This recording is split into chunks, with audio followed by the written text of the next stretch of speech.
Bonjour à toutes et à tous. Bienvenue dans Aurélie au pays des merveilles. Si vous êtes sur le podcast, si vous êtes sur la chaîne YouTube, vous pouvez voir où on est. D'ailleurs, vous pourrez deviner où on est. Moi, aujourd'hui, j'ai des frissons. Aujourd'hui, c'est très vivant. Je vous présente une femme qui a changé ma vie, une façon d'être en relation avec moi-même et avec mes clientes. Une femme que j'ai rencontrée à un moment donné comme par hasard sur les réseaux et qui, par sa manière d'être dans son corps, dans son souffle, dans ses mots, m'a interpellée et je me suis dit, tu ne pourras jamais passer à côté. J'ai cliqué et je fais le chemin avec elle depuis pas mal d'années. Yes. Elle s'appelle Marie Guérin. Mm. Bienvenue Marie. Merci pour cette introduction. Regarde, je veux juste te montrer le facteur poil. Et là, je suis tellement touchée d'être là, Aurélie. Puis merci beaucoup de me présenter comme ça à ta communauté. Ça me touche. Donc, bonjour tout le monde. Ça me fait vraiment plaisir d'être là aujourd'hui. Mais pour moi, ça a beaucoup de valeur parce que c'est vrai, on chemine ensemble, hein, côte à côte depuis quelques années. Je t'ai vu grandir, je t'ai vu t'élever, je t'ai vu créer, je t'ai vu te créer aussi. J'ai assisté à toute cette magnifique création-là, pas à pas. Hein?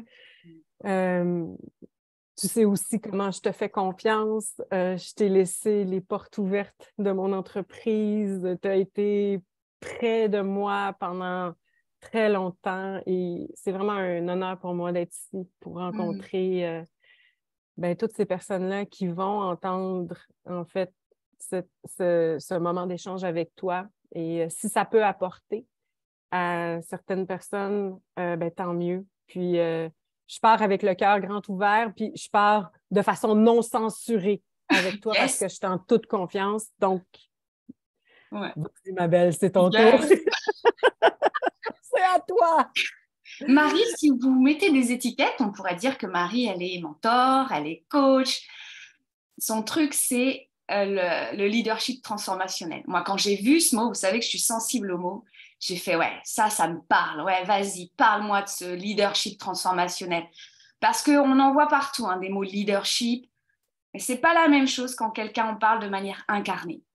Quand je vous dis que moi, ça résonne, c'est parce que quand je viens auprès de Marie, quand je lis, quand j'écoute, c'est incarné. C'est vraiment ça la différence de je suis leader, non, j'incarne ce que c'est la posture de leader. Marie, elle a fondé un institut, l'Institut Phoenix Leadership, et c'est pas par hasard que ça s'appelle le Phoenix. et moi, chaque jour, j'apprends à incarner le Phoenix à travers ce que tu m'as enseigné, parce que tu m'as aussi laissé la porte de vivre ce qu'était le Phoenix en moi. C'est pas le leader, c'est ça, c'est ce que j'aime en toi, c'est que c'est pas faites ce que je dis et allez-y, c'est regarde, je te propose et vis-le. Je bouge pas, je suis là pour toi Aurélie et vas-y montre-moi ce que tu as dans le ventre. Yes. Oui, c'est vraiment comme ça que je travaille. Oui, tu as raison, hein, l'Institut Phoenix Leadership est en constante évolution. C'est une entreprise qui est vivante, je le dis souvent. C'est une entreprise qui a aussi sa propre mission et mon rôle dans finalement cette structure vivante, intelligente, intransigeante, mais brillante aussi, c'est de l'écouter avec énormément d'humilité, j'ai envie de dire, et d'apprendre d'elle constamment. Donc, moi, je me mets vraiment dans cette position de service par rapport à mon entreprise et aussi par rapport à ma clientèle. Et d'être en position de service, ça ne veut pas dire d'être en position de sauveur, mais ça veut vraiment dire de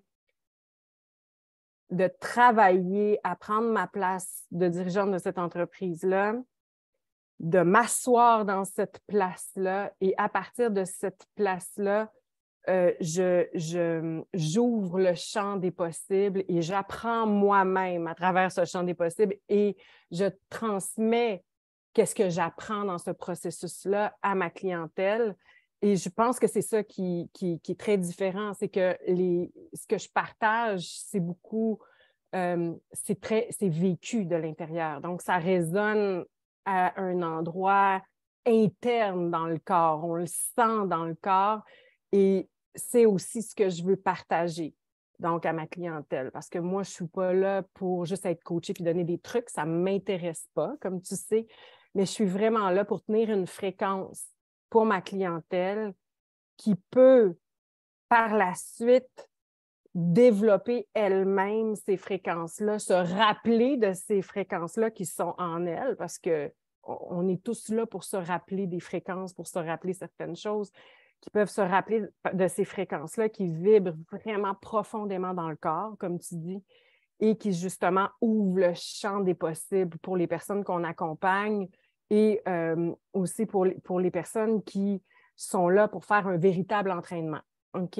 Donc, ce que tu dis est vraiment juste, hein? C'est tout se passe dans le corps, tout se passe aussi sur le plancher des vaches, mais c'est tout un apprentissage d'apprendre à descendre en soi aussi profondément et de commencer à devenir un leader, premièrement, de sa propre vie à partir de cet espace-là, à partir de ce niveau de clarté-là aussi, à partir de cette compréhension du fonctionnement humain, pour ensuite amener ce leadership-là dans toutes les sphères de notre vie, que ce soit professionnel, que ce soit au niveau de, par exemple, si je suis un dirigeant et que j'ai une équipe, comment je vais diriger cette équipe-là à partir de cet espace-là. Donc, ça devient vraiment moi, je vois ça comme un processus qui est vivant et alchimique.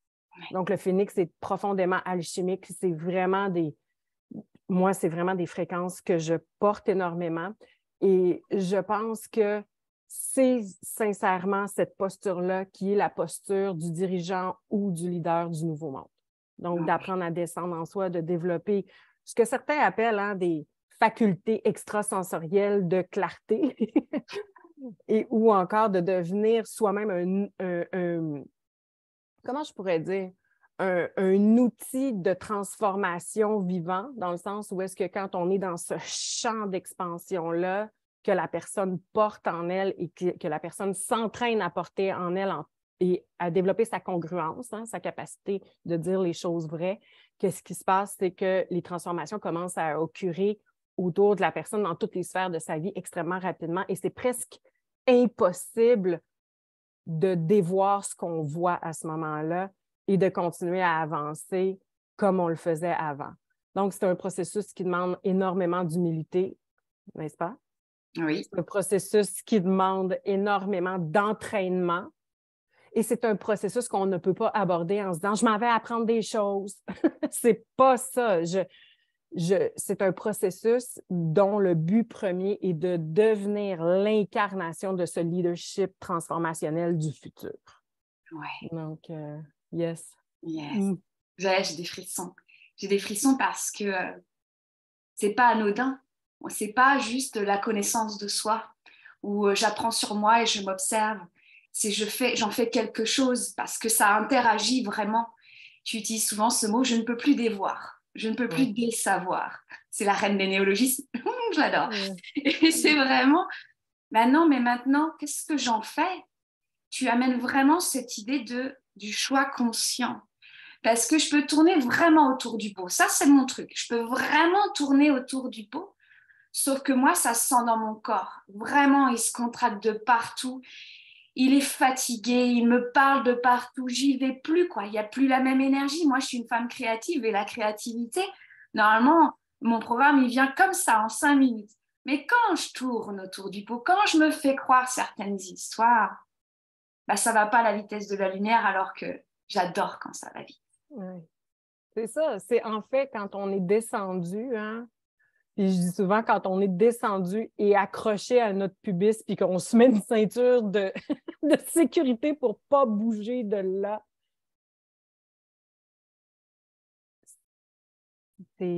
En fait, c'est là que la porte des miracles peut s'ouvrir. Ouais. Et c'est là que je peux commencer à vraiment comme, ouf, il y a tout ça qui se passe en ce moment. OK, non seulement il y a tout ça qui se passe en ce moment, mais j'ai la conviction que j'ai le choix. Je suis constamment devant un choix. Parce que pour moi, le moment présent, tu sais, souvent les gens vont dire, il y a juste le moment présent qui existe. Pour moi, non. En fait, le moment présent, pour moi, c'est quoi?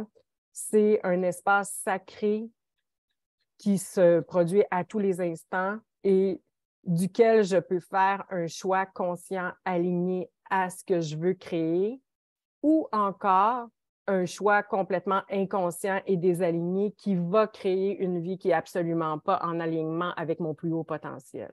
Donc, pour moi, l'instant présent, c'est ce moment sacré qui se répète constamment et qui m'amène à construire ma vie d'une façon totalement alignée, qui va faire en sorte que tout ce que je crée se manifeste à la vitesse de la lumière. C'est d'une simplicité désarmante quand on y pense, ou encore que je vais continuer en désalignement, en essayant de me faire croire que ces situations-là, cet environnement-là, qu'est-ce que je crée dans ma vie, les partenariats que je fais, qui ne sont pas en alignement avec mon plus haut potentiel, n'auront pas vraiment d'impact sur mon demain ou sur la semaine prochaine ou dans un an.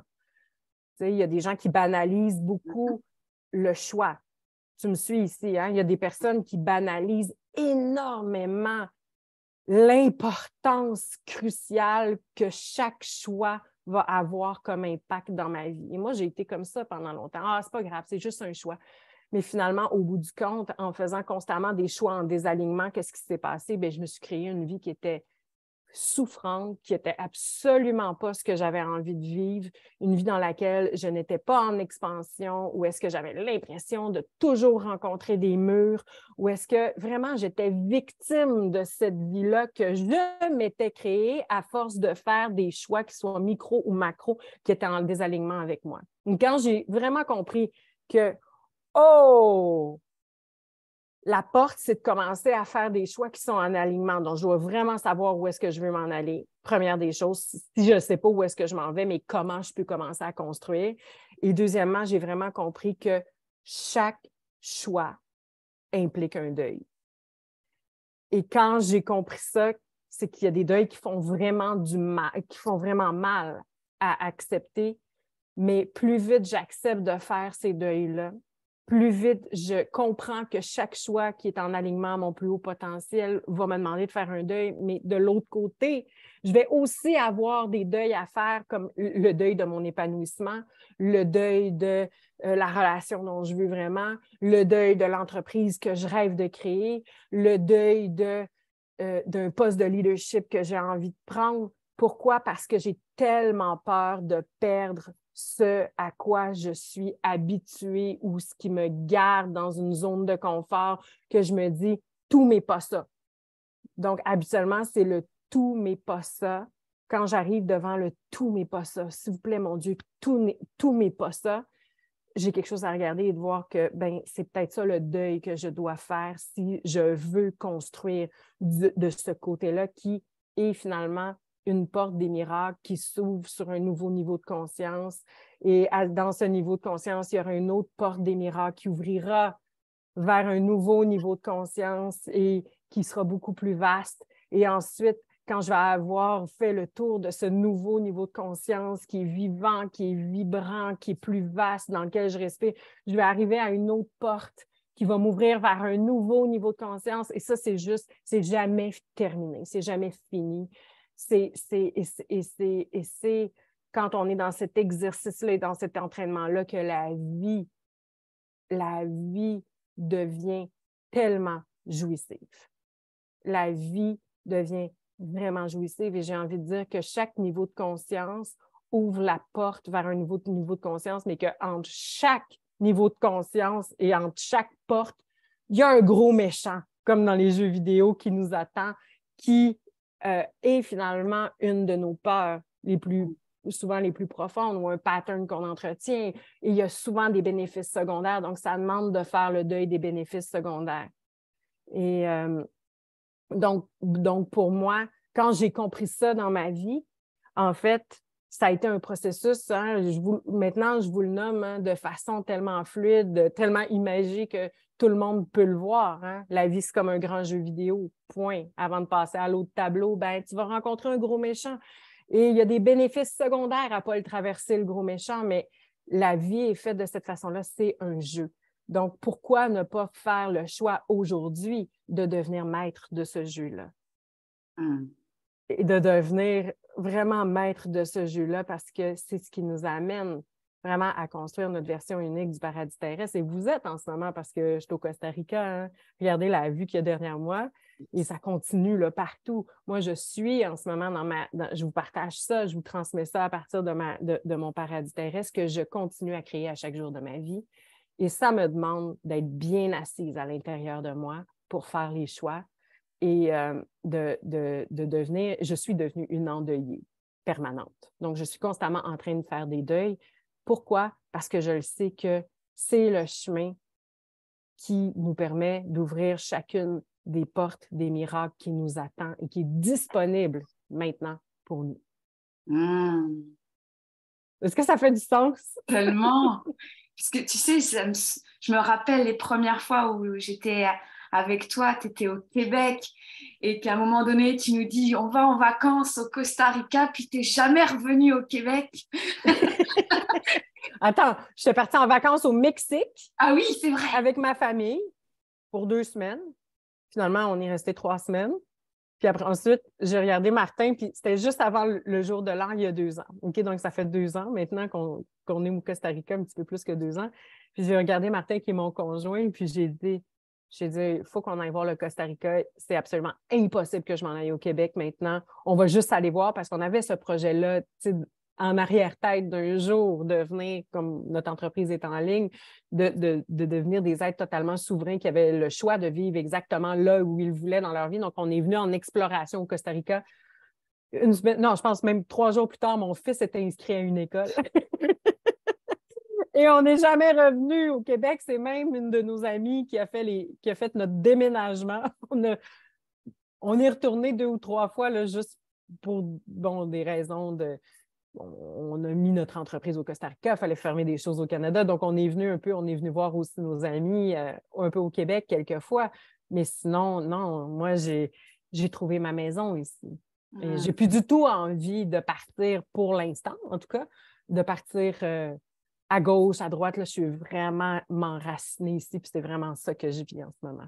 Ah, c'est bon. Oui, c'est bon. C'est vraiment la maison. Tu sais, quand c'est ici. Je peux pas, à chaque fois que je reviens, puis c'est comme ça, moi, que je vois qu'on est vraiment à la maison parce qu'on part, puis on revient, puis à chaque fois qu'on revient, c'est comme ben oui.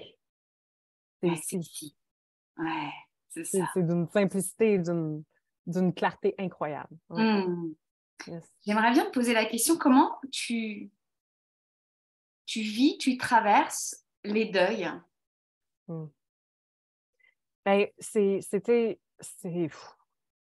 j'en ai traversé des gros l'année dernière. Je te dirais que mon année 2022, ça a été vraiment... Mon année 2021, je vais commencer comme ça a été une année d'expansion extraordinaire. Donc, mon entreprise, quand on est arrivé au Costa Rica, et ça a vraiment fait partie de toute l'ascension que tu as vue. Donc, mon entreprise est passée d'une entreprise qui faisait environ 100 000 par année à une entreprise qui a généré dans le multimillion en l'espace de 12 mois. Okay?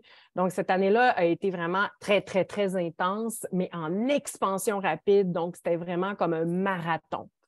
2022 est arrivé et dès le début 2022, on ne s'attendait pas à ça, mais ça a vraiment été une année sous le signe de l'initiation où est-ce que c'est bien beau toute cette expansion-là, puis nous, on pensait que ça allait continuer comme ça, mais finalement, on a rencontré l'envers de la médaille de l'expansion rapide. Donc, ça a été une année où est-ce qu'on a vécu des vraies initiations de leaders d'entreprise, on a vécu des grands deuils, on a eu beaucoup de ménage à faire, beaucoup de gestion de crise aussi. Bref, ça a été une année qui a été très dure. Puis je veux donner aussi ce message-là à toutes les personnes qui sont entrepreneurs, qui nous écoutent, parce que c'est ça aussi l'entrepreneuriat. C'est pas juste de récolter les fruits puis d'être en expansion, mais chaque année nous amène un entraînement qui est différent pour vraiment voir qu'est-ce qu'on a dans le ventre. Donc, 2022 a vraiment été sous le signe de l'initiation. Ça a été une année qui a été très, très dure, où est-ce que j'ai vraiment dû faire à chaque jour de ma vie Tu sais, souvent, je dis, on fait 1000 pas de plus, mais moi, c'était 1 million de pas de plus. OK? Donc, ça a été une année comme ça où est-ce que j'ai eu à prendre des décisions extrêmement difficiles. J'ai eu à faire des deuils de personnes que j'aimais énormément. J'ai eu à avoir de la peine aussi de voir comment des situations pouvaient tourner au vinaigre, puis que ça pouvait comme être tellement violent. Bref, ça a été une année qui a été très difficile au niveau humain et ça a été une année où est-ce que j'ai vécu beaucoup de deuil, dont une fraude de plusieurs centaines de milliers de dollars, dont vraiment une année extrêmement difficile, OK? Ce que moi, je considère être une fraude, mais peut-être que d'autres personnes pourraient jouer sur les mots, mais peu importe. Donc, ça a été une année qui a été extrêmement, extrêmement difficile à tous les niveaux. Et j'ai appris dans cette année-là à développer une foi inébranlable en ce que j'enseigne.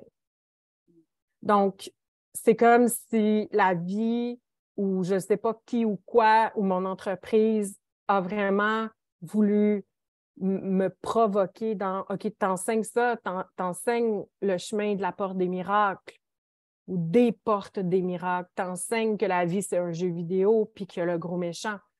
Et si tu as besoin dans cette année-ci de transcender 60 portes à la vitesse de la lumière et de rencontrer tous ces gros méchants-là. Et à un certain point, Aurélie, je ne tenais que sur la foi.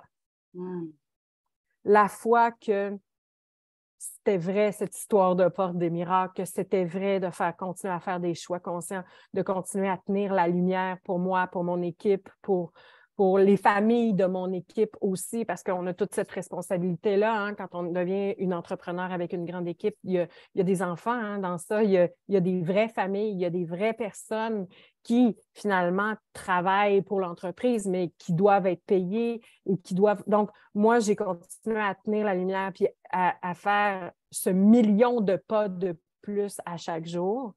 Je me suis entraînée, ça a été un entraînement déchaîné, j'ai envie de dire. Je suis vraiment devenue une vraie athlète de l'entrepreneuriat. J'ai envie de dire ça aussi. Et ça a été vraiment un chemin spirituel pour moi, dans le sens où est-ce que ça m'a amené à vraiment développer une foi inébranlable que plus je perds grand, plus je gagne grand.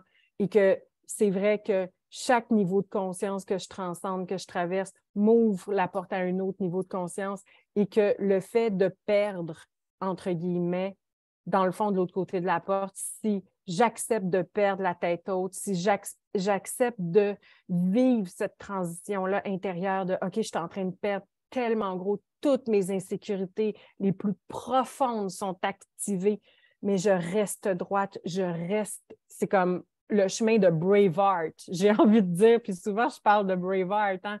Je décide de rester droite puis de faire les 1 million de pas de plus qui me sont demandés en ce moment. Et je tiens sur la foi et aussi la qualité de mon équipe. Oh, il y a un chien qui vient d'arriver. Je l'ai vu sortir d'un buisson.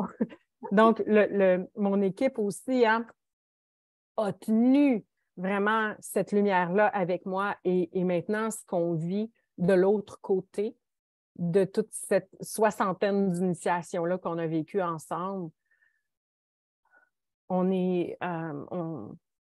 vit vraiment en ce moment un paradis dans l'équipe, dans l'entreprise, dans ce qui se passe. Et j'ai enfin vraiment le temps de goûter à ce paradis terrestre-là que je me suis créé, ce que l'année dernière, je n'ai pas eu le temps de vivre. Donc maintenant, j'y ai vraiment accès, je peux le savourer.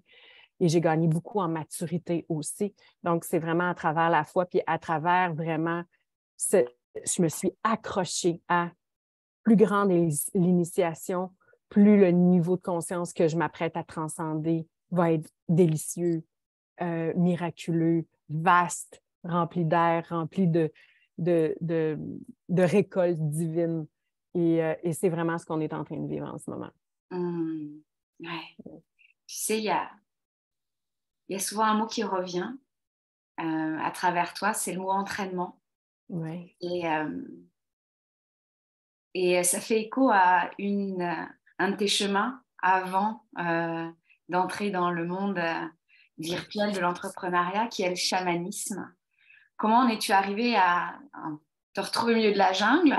Oui. Et finalement, après, si tu peux nous montrer ce parallèle, ce vivant à travers ce que tu vis en ce moment, que la chamane est toujours là. Oui. Mais j'ai de la difficulté à m'auto-proclamer chamane parce que Oui. Il y aurait quelque chose qui n'est pas tout à fait juste, j'ai envie de dire, mais disons que je porte vraiment les fréquences du chamanisme. Et comment j'en suis arrivée là? En fait, j'ai fait des études, plusieurs années d'études en relation d'aide, puis mais il y avait une part de moi qui était encore brisée. C'est comme, je peux dire que la relation d'aide a sauvé ma vie. Donc, j'ai étudié la relation d'aide pour devenir thérapeute en relation d'aide, ensuite régulatrice professionnelle, ensuite. Donc, moi, c'est vraiment ce que j'ai étudié, OK? Donc, c'était vraiment ce qui m'intéressait. Et quand finalement, j'ai compris que finalement, il n'y avait pas vraiment d'avenir pour moi dans ce mouvement-là. C'était pas un mouvement parce que c'est vraiment une énergie, la relation d'aide, mais c'était pas totalement aligné à ma mission d'âme. Pour moi, j'ai eu un choc. Hein? J'ai eu un grand choc dans le sens où est-ce que c'est comme si, mais là, qu'est-ce que je vais faire avec ça? Puis je me voyais pas pour moi de passer ma vie à être thérapeute en relation d'aide dans un bureau où je voulais mourir juste d'y penser. Donc, tu sais, c'était comme, je manquais d'air, j'étais enfermée. Puis c'est comme, j'ai tellement besoin de liberté, j'ai tellement besoin d'air dans ma vie. J'ai vraiment... Puis aussi, il y avait cette part de moi qui était encore profondément blessée, que malgré toutes ces années-là aussi, hein, parce que quand on étudie la relation d'aide, ce que j'aime à travers la relation d'aide, c'est que mais ça nous amène à faire le chemin nous-mêmes. Parce que si tu ne fais pas le chemin toi-même, mais comment veux-tu accompagner qui que ce soit? Donc, la relation d'aide était une des rares, finalement, formations en accompagnement qui demande et oblige la personne à faire elle-même ce chemin-là, à y goûter puis à devenir un athlète, OK, de son propre monde intérieur, de son propre, moi j'appelle ça de son propre outil. Donc, ça nous oblige à le faire. Donc, il y avait quelque chose là-dedans qui faisait du sens pour moi, mais les avenues qui s'ouvraient à moi après c'était comme tout, pour moi, c'était des cul-de-sac. C'était pas possible que je puisse m'épanouir totalement en tant qu'être à travers ça. Donc, quand j'ai quitté la relation d'aide, moi, j'étais dévastée parce que je me disais, mais qu'est-ce que je vais faire de ma vie? Qu'est-ce que je vais faire de ma vie? Donc, je suis partie étudier la PNL en me disant comme, bon, ben, je vais aller chercher d'autres outils. Et je me suis rendu compte qu'en PNL, ben, c'était un peu la même chose. Hein? Les personnes n'avaient pas fait le chemin intérieur et n'étaient pas vraiment, il n'y a pas en profondeur.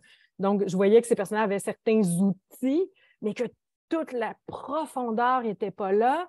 Puis je me disais, hey, il y a quelque chose à faire avec ça, ça n'a aucun sens. Là. Je me disais, oui, ils ont les outils, mais ils n'ont pas la profondeur. Puis de ce côté-là, c'est comme là, ils ont la profondeur, mais ils n'ont pas d'outils pour se créer, ils n'ont pas d'outils pour construire des vies exceptionnelles qui leur ressemblent, puis qui est tellement en lien avec leur cœur, leur âme. Donc, je voyais tout ça, puis je me disais, ah, c'est tellement limité. Puis il y avait aussi, Aurélie, moi, mon engagement, et c'était plus qu'un engagement, c'était une question de vie ou de mort. Pour moi, c'était ça. J'étais venue m'incarner pour ne plus ressentir cette souffrance intérieure, ce vide intérieur, ce mal-être intérieur qui était comme un nuage noir. Puis malgré toutes ces années-là, d'études et d'investissement et d'entraînement et de dévotion, parce que c'est de la dévotion aussi, ça restait là. Et un jour, je suis arrivée dans le bureau d'une thérapeute pour faire un autre type de travail avec elle. Et elle m'écoute parler, puis elle a vraiment saisi cette femme-là. Et c'est drôle parce qu'hier, je pensais à elle et je lui serai toujours reconnaissante. Elle m'a parlé aussi de la médecine chamanique, donc une médecine chamanique qui s'appelle l'ayahuasca. Et elle me dit, as-tu déjà entendu parler de ça? Et dans ce temps-là, ce n'était pas du tout à la mode. Maintenant, tout le monde connaît ça. Ça a été vraiment comme les gens en parlent beaucoup. Peut-être pas tout le monde connaît ça, mais c'est quelque chose de très connu. Et elle m'en a parlé, et elle m'a parlé de cette médecine-là, mais d'une façon, mais tellement... elle était tellement pleine de gratitude envers cette médecine-là. Elle était tellement dans un respect, elle était tellement dans une position de ouf, c'est pas pour tout le monde, tu sais. Il faut vraiment des gens qui ont fait énormément de développement personnel pour en arriver là. Et quand elle m'en a parlé, c'était comme encore aujourd'hui, tu vois, j'en parle, c'est encore vivant dans mon corps. Toutes mes cellules ont commencé à s'activer, puis ça fait comme, il est là le chemin. Et toutes ces années-là, je me suis préparée pour ce chemin-là. Et j'ai finalement, quelques mois plus tard, été en contact avec un cercle. Hein. C'était vraiment, dans ce temps-là, vraiment comme presque des cercles sacrés, très cachés. Tu sais, c'était très caché. Et j'ai pu joindre un de ces cercles-là qui a été, pour moi, la première fois que j'ai assisté à une cérémonie chamanique. Tu sais, moi, j'étais vraiment prête, là. J'étais prête à OK, parce que cette médecine-là va te montrer tout ce qui ne marche pas dans tes comportements. Cette médecine-là va te montrer, elle va te montrer absolument tous les raccoins. Elle est créée, elle aussi, comme un kaléidoscope. Moi, je crée maintenant mes processus de cette façon-là. Donc, elle montre, comme dans un kaléidoscope, tous les raccoins de ton être, de ta vie, de ce que tu as besoin de voir, de ce que tu as besoin de comprendre, de ce que tu as besoin de guérir intérieurement. Donc, c'est très intense. C'est pas pour tout le monde. Mais moi, j'étais prête à ça parce que j'étais déjà bien entraînée. Et j'avais déjà fait un long bout en moi-même et j'étais vraiment prête à... Et quand je suis arrivée dans cette première cérémonie, j'ai vraiment dit à la médecine, je suis vraiment prête à voir, je suis vraiment prête à... Parce qu'elle peut amener dans des places qui sont souffrantes, hein, elle peut libérer des choses qui sont souffrantes.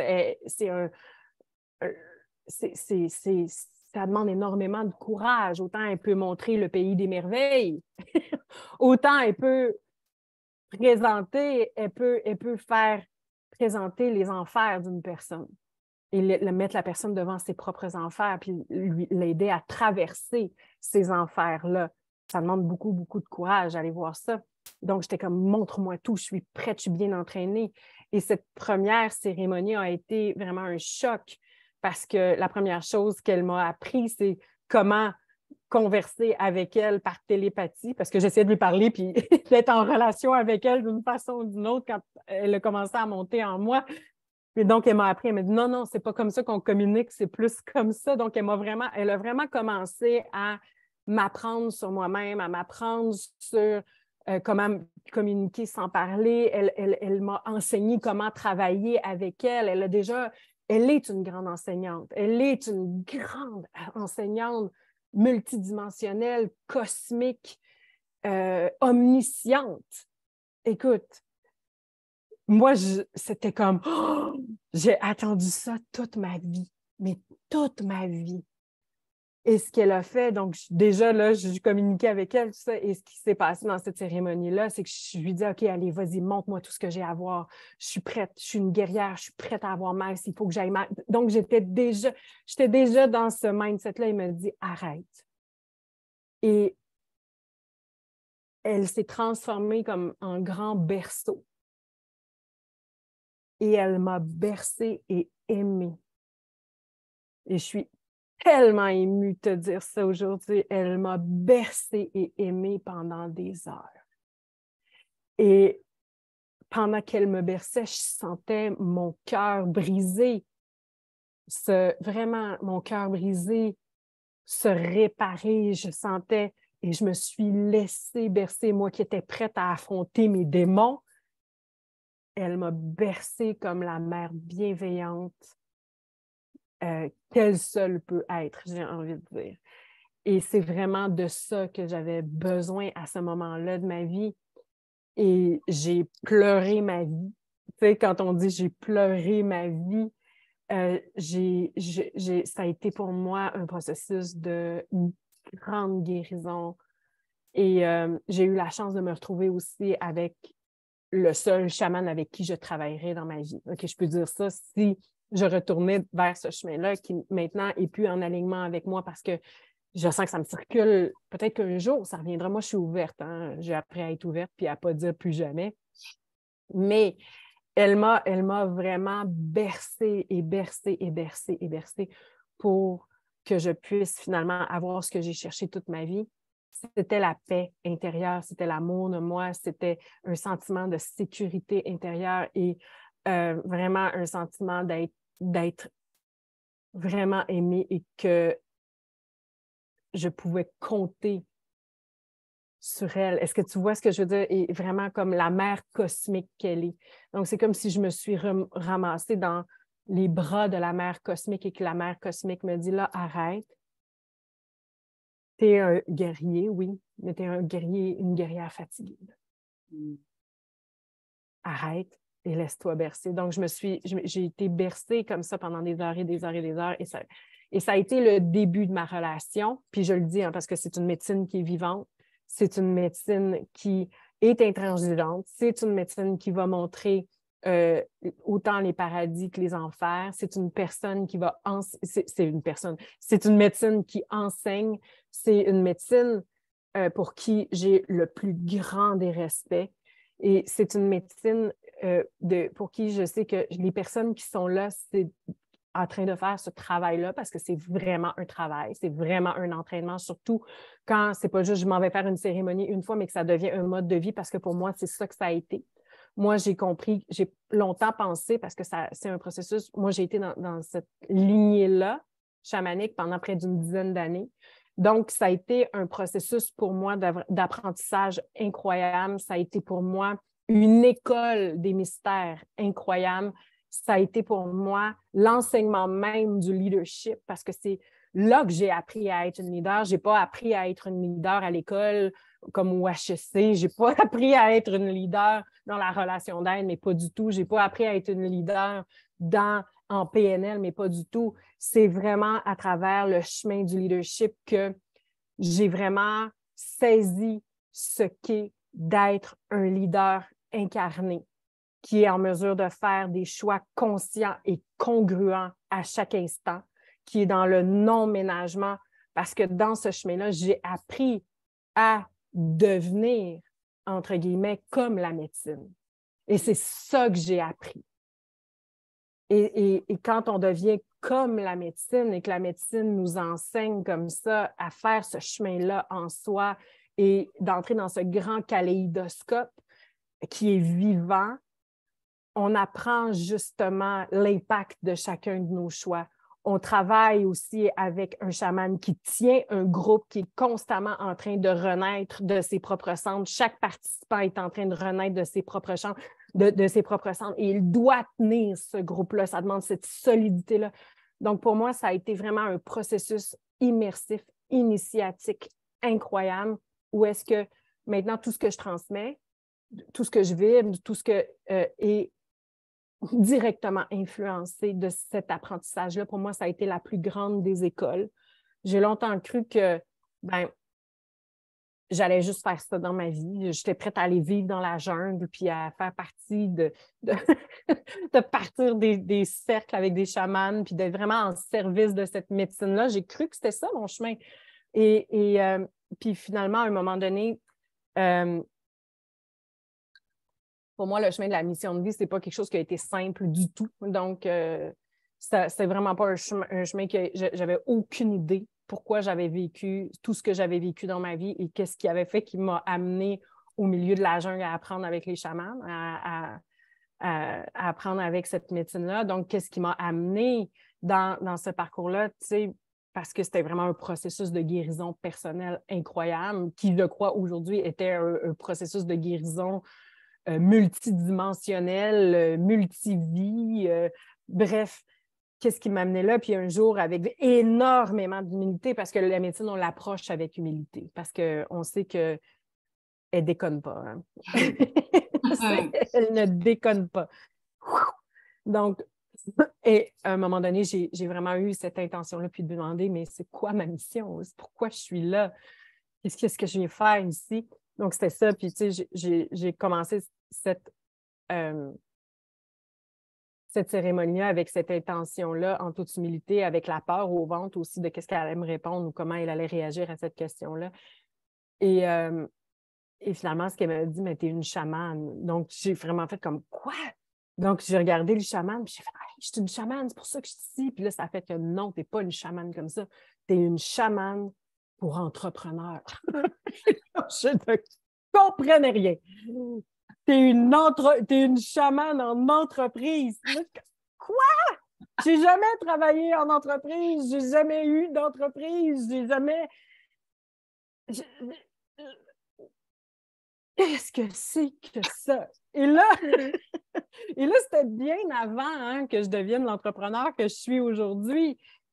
Et à ce moment-là, qu'est-ce qui s'est passé pour moi? C'est qu'elle m'a montré, parce qu'il y a des visions qui viennent avec ça, il y a des compréhensions qui arrivent un peu de toutes sortes de façons différentes pour chacune des personnes, mais pour moi, ça fonctionne d'une certaine façon. Et ça m'a montré que tu vas rentrer dans des entreprises, tu vas être en mesure de voir tout ce qui n'est pas en alignement dans l'entreprise, tu vas être en mesure de voir qu'est-ce qui se passe chez la personne qui a cette entreprise-là, chez le leader, et tu vas être en mesure de voir qu'est-ce qui se passe dans son équipe, et tu vas être en mesure de l'aider à construire tout ce qui se passe. Tu vas être une clé pour les entrepreneurs avec qui tu vas travailler. Et là, j'étais comme, quoi?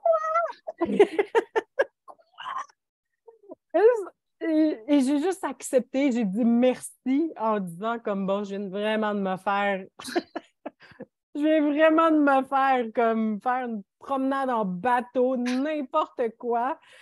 Et finalement, aujourd'hui, je m'émerveille à voir comment la vie m'a amenée sur ce chemin-là et comment jamais j'aurais pu imaginer ou jamais j'aurais pu croire la vie que je mène aujourd'hui. Premièrement, d'être devenue cet entrepreneur dont je suis profondément fière, hein, parce que je veux le dire, hein, il y a tout c'est vraiment un accomplissement pour moi, l'entreprise que je crée à chaque jour de ma vie et d'accompagner autant de leaders et d'accompagner autant de dirigeants et d'accompagner tellement de personnes qui sont dans la création de leur entreprise ou qui sont à se poser les questions comment puis-je vraiment devenir une leader exceptionnelle dans cette entreprise-là et de les amener justement dans un entraînement kaléidoscope qui permet, et tu t'en sais quelque chose, hein, parce que tu es passé plusieurs fois dans le kaléidoscope et je pense que tu vas passer toute ta vie dans le kaléidoscope maintenant que tu comprends tout ce que ça implique. Et que finalement, c'est un chemin pour arriver à l'épanouissement de soi. Donc, mais moi, j'ai finalement, la vie m'a amené à travers le temps et les expériences à créer Phoenix, donc que tu viens de terminer là en ce moment. Et de créer aussi tous mes processus entrepreneuriaux pour les entrepreneurs qui veulent amener leur entreprise dans la prospérité, puis aussi dans l'expansion extrêmement rapide. Donc, moi, j'appelle ça l'hypercroissance, tout en offrant des services qui sont véritablement transformateurs. Parce que moi, c'est ça qui m'intéresse. Je n'ai pas envie d'aider des entrepreneurs à faire du gros de n'importe quoi en leur partageant des stratégies. Pour moi, le sens et la profondeur, et tu le sais, hein, je suis une personne de profondeur et la puissance intérieure que ça demande pour être à la tête d'une entreprise qui fleurit, puis aussi d'être un véritable leader du futur. Donc, ça veut dire un leader qui est très conscient de ce qu'il apporte à travers son leadership, de ce qu'il permet à travers son leadership. Moi, c'est vraiment ça que je travaille avec les gens, c'est ça qui m'intéresse. Et je vois que c'est ce qui donne le plus de résultats de toute façon. Oui, c'est ça qui m'a interpellée. Ouais.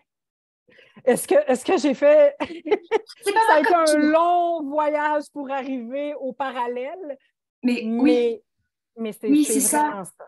Exactement. Et puis en plus, ça y est, c'est fini de mettre des cases de chamanisme d'un côté, le leadership d'un côté. Non, non, non, non. Dans le leadership, je tiens la lumière. Et je tiens la lumière au service de quelque chose, où je suis ce canal et je suis intègre. Je me regarde. Moi, j'ai commencé avec toi avec l'entrepreneuriat. Oui. Donc là, le kaléidoscope a commencé et je me suis regardée en face. Et je me suis dit, non, non, mais moi, je veux avoir tenir ma lumière de manière puissante parce que ça bousculait énormément. Et je tombais au moindre petit truc comme ça. Et je me suis dit, il est hors de question que mes services tombent comme cela. Moi, il y avait cette intégrité. Les clientes qui viennent à moi, c'est précieux. Et ça a tellement d'impact après, on s'en rend même pas compte après. Et c'est ça pour moi, quand tu écris, quand tu dis le leadership du futur, il s'incarne dans le leader de ce maintenant-là que nous sommes. Exactement. C'est ça qu'on appelle. Exactement. C'est ça, oui, exactement. Puis tu vois, c'est vraiment, en fait, ce qui m'intéresse, tu sais, puis ce que tu dis, ce que tu nommes en ce moment, c'est pour toi, c'est hors de question que je sois une leader qui n'offre pas des services qui sont véritablement transformateurs ou encore qui bouge au gré du vent et qui n'est pas solide. Et moi, c'est avec les personnes comme ça, c'est seulement avec ces personnes-là que je vais travailler. Et pourquoi? Parce que c'est cette rigueur-là et c'est cette éthique-là que je recherche dans le monde et que je me dis, mon Dieu, notre monde a tellement besoin de cette intégrité du leadership, de cette éthique du leadership, de cette solidité, de cette posture, finalement d'avoir des fondations en tant que leader. Et ce que je vois, c'est plus le leader est solide, plus le leader a fait son travail, plus le leader, et tu le sais, hein, tu as fait du développement personnel dans ta vie, mais tu es arrivé dans Phoenix, puis ça a fait comme OK, on est à un autre niveau. Et c'est ça, hein, on travaille avec des psychologues, avec des médecins, avec des personnes qui, dans le groupe, qui sont là et qui arrivent dans Phoenix et que c'est comme wow, c'est la formation que j'ai cherchée toute ma vie, mais ouf! Ça va être une grosse année. Et la personne qui n'a pas ce feu-là de le faire, le travail, pour vraiment devenir ce que je veux dire, et non pas d'un côté de supériorité négative, qui veut vraiment faire partie de la vraie élite du leadership du futur, la personne qui n'est pas prête à faire les 1000 pas de plus puis les entraînements, je ne la veux pas. Je ne veux pas travailler avec elle. Donc, je ne travaille qu'avec les personnes qui ont ce désir ardent d'amener quelque chose de positif dans le monde et qui savent que c'est bien beau d'investir dans ton entreprise, mais si toi, tu ne tiens pas la route, tu n'en auras pas d'entreprise. Ou ton entreprise, elle va s'écrouler, ou encore, ton équipe va être malheureuse et tu ne pourras pas offrir des services de qualité à tes clients. Et en sachant que d'avoir une entreprise, et ouf, il y a toute une énergie de Phoenix qui monte, d'avoir une entreprise, c'est quoi? En fait, c'est d'être en mesure de tenir la route beau temps, mauvais temps dans les plus grandes tempêtes, comme ce qui s'est passé pour nous en 2022. On a tenu la route, on a tenu notre clientèle, on a créé des structures tellement puissantes, on en a profité pour se muscler au niveau du leadership pour devenir une équipe ultra solide et performante et consciente.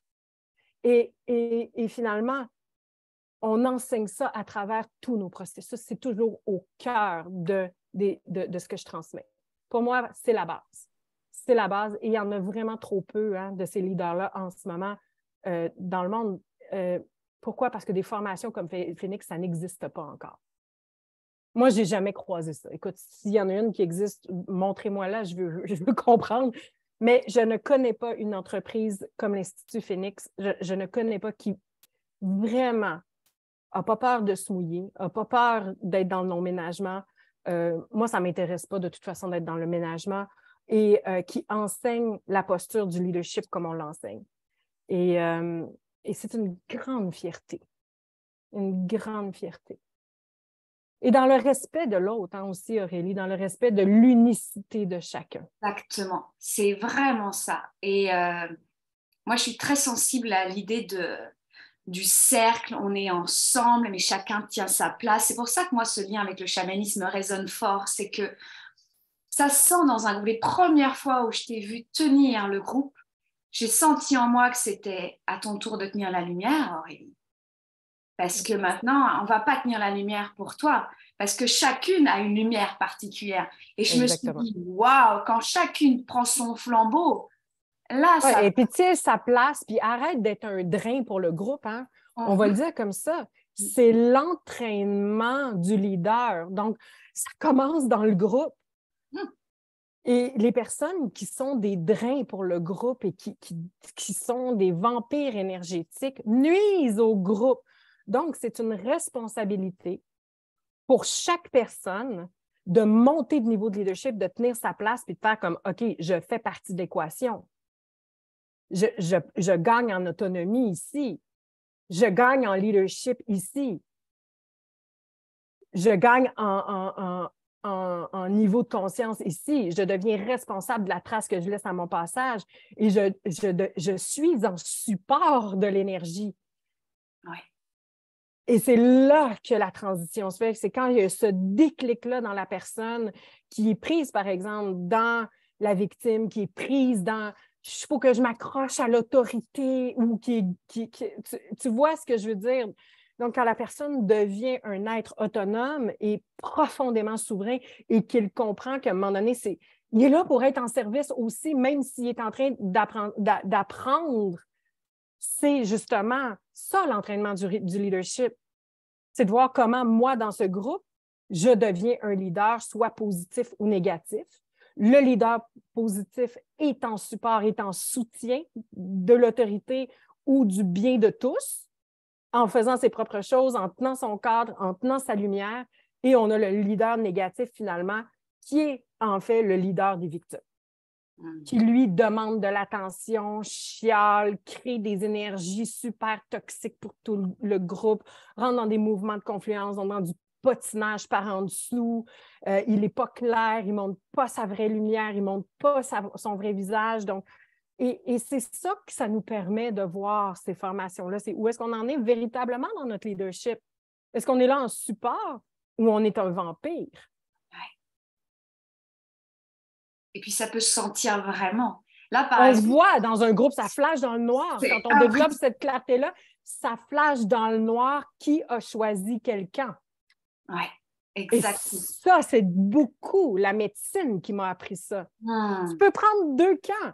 Vas-tu être un drain pour tout le groupe et t'accrocher à tout le monde pour de l'aide ou tu vas tenir l'énergie et gagner en maturité et en solidité? Quel camp tu choisis? Question de choix. C'est un choix. Ouais, et c'est un choix à chaque instant. Et on se rattrape et on revient, et on se rattrape et on revient. Et il est là le vrai entraînement du leader. C'est pas un truc rationnel. Non. C'est apprendre à se catcher, à se voir aller, à s'arrêter. Wow! Je suis dans l'écueil là en ce moment. Je me rattrape, je reviens.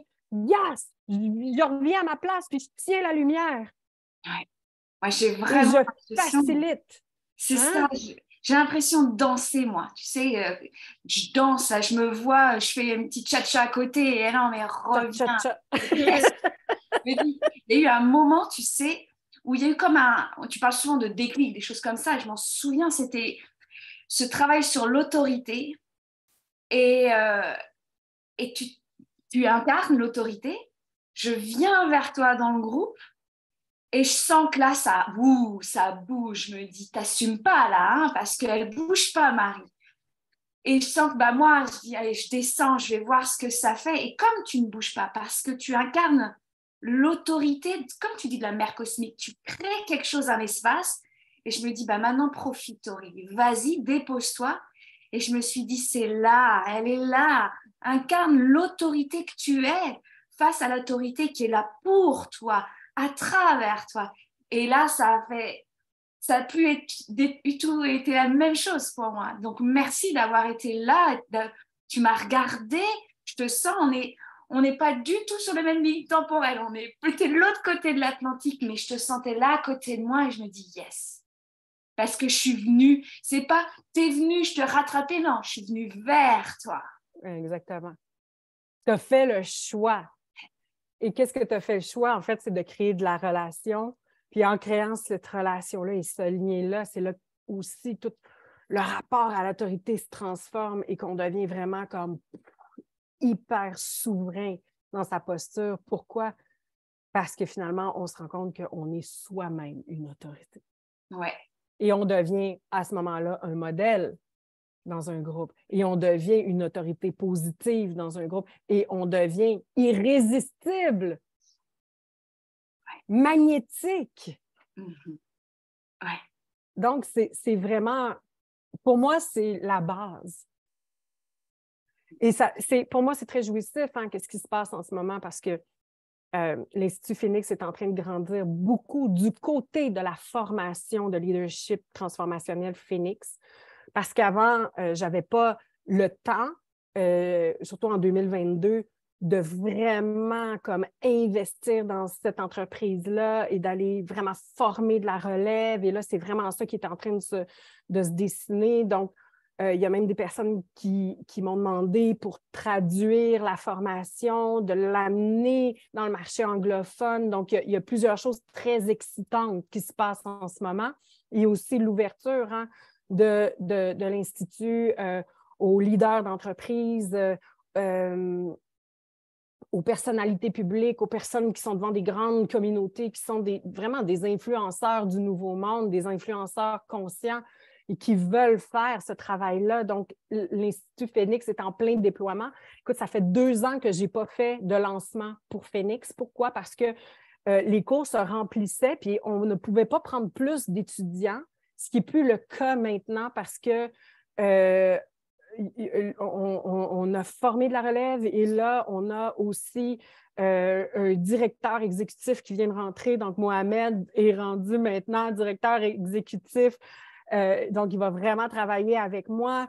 Il y a Aurélie Allôme que tu connais, qui est elle aussi complètement du côté Phoenix en ce moment. Donc, là, en ce moment, c'est vraiment l'expansion du Phoenix qui est là. Donc, ça me fait vraiment plaisir parce qu'on fait le premier lancement depuis 2 ans. Donc, le cours, tu vois, se remplissait sans que je fasse rien et j'avais juste pas assez de ressources pour prendre plus d'étudiants, ce qui n'est plus le cas maintenant.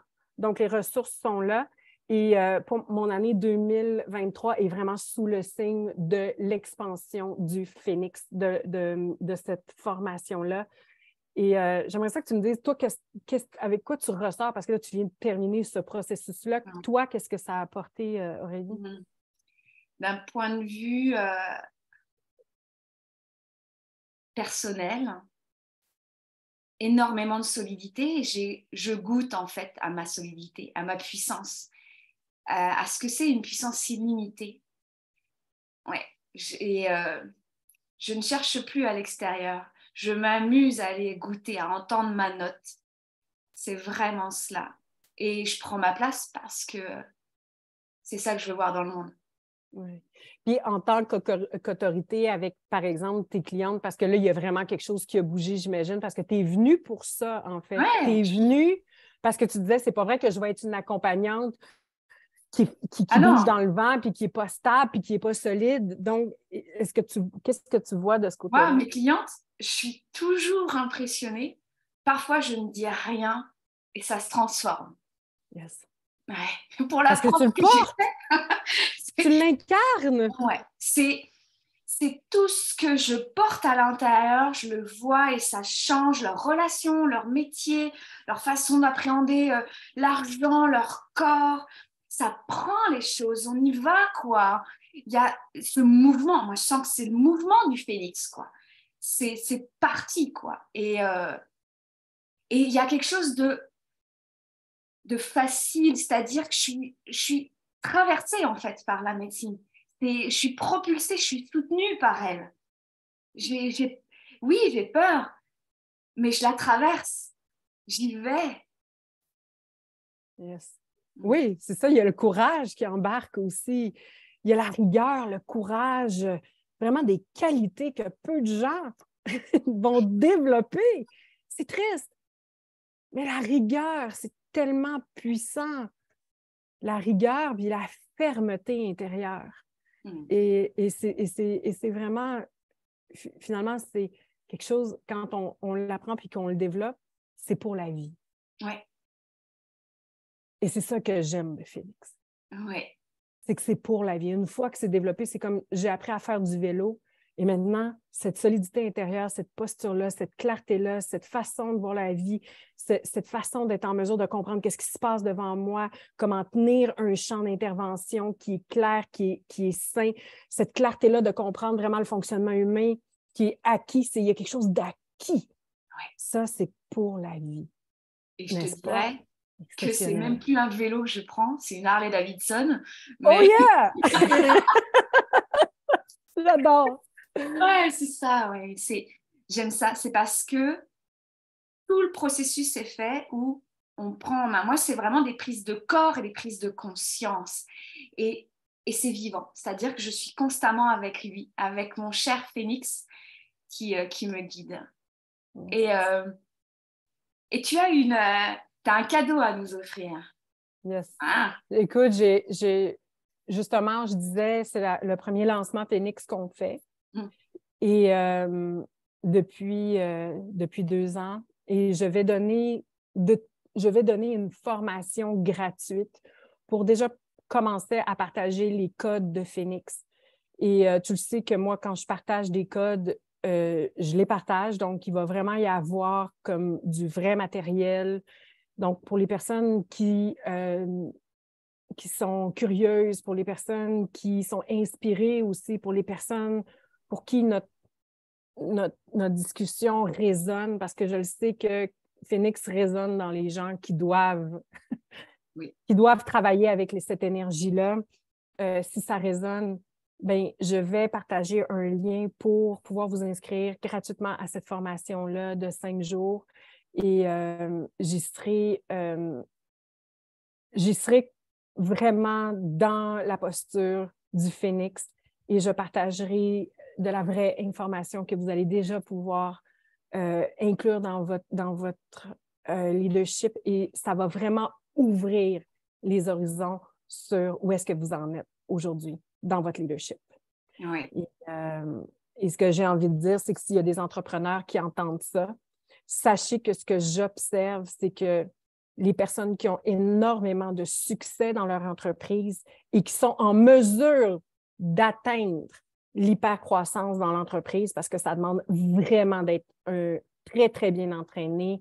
C'est vraiment une formation qui est totalement en alignement avec ce que vous avez besoin de développer pour devenir l'entrepreneur que vous avez envie d'être, qui est en mesure de tenir les fréquences pour une équipe complète, qui est en mesure de tenir les fréquences pour des centaines de clientes qui seront toutes bien servies et qui est en mesure de tenir les fréquences pour quand il y a une année 2022 qui arrive pleine d'initiations, mais je suis capable je ne rentrerai pas dans le mur. Je vais tenir les fréquences, puis je vais me développer encore plus, puis je vais être en mesure de riser même à travers les difficultés ou les initiations. Ouais. Et puis, pour en avoir vécu beaucoup, beaucoup de formations gratuites, eh bien, c'est fait all-in, avec tout le cœur. Et je peux vous dire qu'on ressort transformé à travers les formations de Marie et de toute ton équipe. Merci énormément pour cette générosité, cette puissance incarnée et pour tout ce que tu portes avec ton grand cœur et ton regard magnifique depuis Costa Rica. Merci.